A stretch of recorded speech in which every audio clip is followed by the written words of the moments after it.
kanyang pangalan na tayo tinatawagan upang manalangin.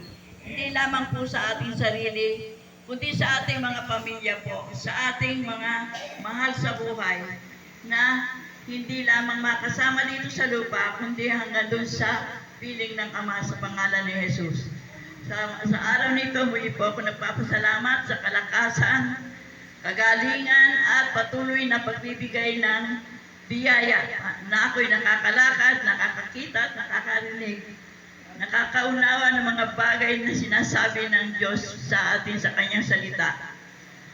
Lord God, sa mga oras na ito, patuloy po ako nagpapasalamat. Ang kamay mo ay hindi maiksi upang maabot kami at ang iyong tenga ay hindi bingin upang marinig niyo po ang aming mga daing, O Diyos. Amen. Salamat sa mga kasagutan. Hindi ka nagkulang minsan man. You are forever the same, yesterday, today, and forever. You are the God of Abraham, you are the God of Isaac, and you are the God of Jacob. And we give all the glory, honor, and praise to you, Father God. This we pray in Jesus' name. Amen. Amen. Amen. Praise God.